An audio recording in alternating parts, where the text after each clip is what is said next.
June 14, 2025. The South China Sea looked calm, but beneath that calm was a storm waiting to erupt. A Chinese Type 052D guided missile destroyer cruising steadily at 18 knots suddenly accelerated to 30. In less than 90 seconds, the sea turned into a theater of confrontation.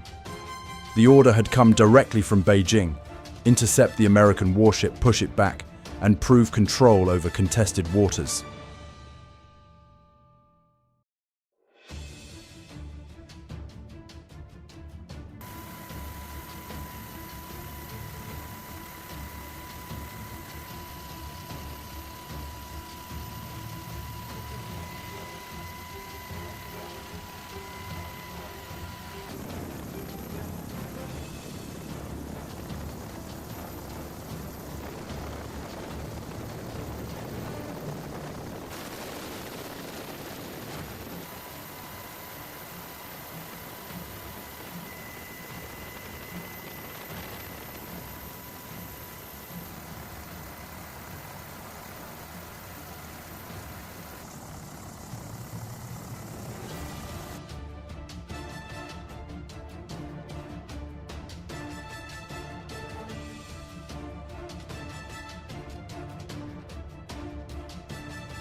The target was USS Princeton, a Ticonderoga-class cruiser.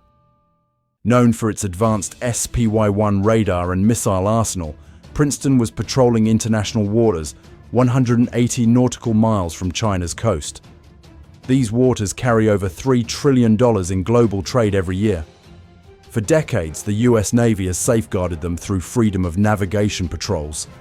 But this time, Beijing raised the stakes. Onboard Princeton radar operators detected the destroyer closing fast. At that speed, weapons range would be reached in 14 minutes. Combat Information Center alarms rang. Threat level rose from moderate to high. The crew went to general quarters. No hesitation, no panic, just discipline. Their mission was more than protecting one cruiser. It was protecting the principle that no single nation controls international waters. While the Chinese charged forward, the USS Nimitz carrier strike group came alive. Cooperative engagement capability linked every ship and aircraft into one network. Princeton wasn't standing alone anymore. Its threat picture instantly appeared across the entire strike group, from destroyers to aircraft circling overhead. The group shifted into defensive formation, each vessel taking its place in a protective ring around Nimitz. Crews loaded interceptors, radars scanned the horizon, fire control teams prepared strike solutions. Yet no missiles launched, no threats broadcast. The silence itself was the statement: "We are ready, we will not fire first, but you will not break through." This was discipline forged over decades of global deployments. The Americans didn't flinch, they didn't bluff. They stood their ground, their very presence a deterrent stronger than any missile.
Denied dominance at sea, China turned to the air. From the deck of the Shandong J-15 fighters launched into the sky. But the flaw began at takeoff. Shandong still uses ski jump ramps, a relic that limits payload and fuel. Each jet rose underarmed and underfueled, forced to fly close and short-ranged. Meanwhile, US Hawkeyes tracked them hundreds of miles away, feeding every detail through Link 16. Super Hornets waited fully armed, capable of long endurance and mid-air refueling. And alongside them flew Growlers, the EA-18G electronic warfare jets flooding Chinese radars with noise. The J-15s quickly became liabilities. Heavy, slow short on fuel, their sensors blinded. Pentagon simulations had long predicted it. In any real fight, they would be shot down within minutes. The skies, instead of proving China's strength, revealed its weakness. The clash wasn't only about fighters and missiles. It was about who controlled the invisible spectrum. The Super Hornet's APG-79 radar tracked multiple targets at once, immune to basic jamming. The Growlers spread confusion across Chinese networks. Reports later confirmed radar stations on Hainan Island briefly went dark. Operators admitted they lost tracking clarity. Phantom signals crowded their screens. Missiles locked onto false targets. The logic of their system collapsed before a single American shot was fired. In modern warfare, disruption can be deadlier than destruction. And in minutes, America turned Beijing's vision into blindness.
While the world watched the skies, another humiliation brewed below.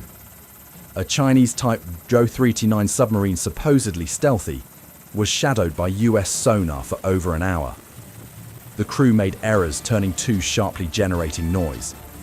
They exposed themselves completely. In real conflict, they would have been destroyed in 12 seconds, the time for a Mark 48 torpedo to strike. America's anti-submarine dominance is layered P-8 Poseidons scanning from the air destroyers, towing sonar helicopters with torpedoes and nuclear submarines silently patrolling choke points. Together, they form an inescapable net. Once you are heard, you are dead. Then came the coup de grace. USS Virginia, a nuclear submarine, surfaced just 6 nautical miles from Shandong. It hadn't fired. It hadn't needed to. The act of surfacing said everything: we were here the entire time, and you never knew. For 8 days, Virginia had operated undetected near the heart of China's naval presence. It was stealth turned into humiliation. To complete the message, USS Nimitz launched 48 jets in rapid succession. Super Hornets and Growlers thundered into the air one after another with flawless precision. This wasn't routine. It was a demonstration of unmatched coordination, the kind only a handful of militaries on Earth could sustain. The flight deck worked like clockwork. Launch, land, reload, repeat. The tempo itself was a weapon, showing that American carriers can unleash full-scale aerial warfare instantly, without chaos, without delay. Above, the US owned the skies. On the surface, its destroyers boxed in China's fleet. Below, Virginia prowled unseen. 3 dimensions of dominance synchronized in silence. 7 hours later, Beijing's gamble collapsed. J-15 fighters, low on fuel and jammed by Growlers, limped back to Shandong. On the sea, Chinese destroyers found themselves contained, every signal tracked, every movement monitored. Then, the short broadcast came: end of exercise. But it wasn't planned. It was retreat. A quiet, reluctant admission of limits. China had set out to intimidate. Instead, it exposed outdated carriers, fragile fighters, noisy submarines, and weak electronic defenses. The US hadn't escalated. It had dominated through restraint, precision, and discipline. This was more than a naval standoff. It was a test of doctrines, of nerves, of legitimacy. Beijing wanted to project strength. Instead, it showcased vulnerability. Washington needed no missiles. Its silence, its presence, its ability to control every domain carried the day. The lesson was undeniable. Naval power isn't about how much steel you float. It's about whether you can operate unseen and unshaken when pressure mounts. The US proved that it still commands the sea, not with fire, but with the ability to dominate without firing a shot. The world watched, and the world understood. America still guards the oceans. Its fleets still write the rules of navigation. Its submarines still haunt contested waters unseen. For China, this wasn't just a tactical failure. It was strategic exposure. Outdated launch ramps, vulnerable jets, noisy subs, fragile radar networks, all revealed in a single day. For the US, it was a reminder to allies and rivals alike: presence matters, coordination wins, and silence can be louder than thunder. This was not just a clash of ships. It was a demonstration of order versus recklessness, precision versus noise, discipline versus ambition. The South China Sea didn't explode that day, but its silence spoke volumes. And in that silence, the world heard one truth: America still commands the sea, commands the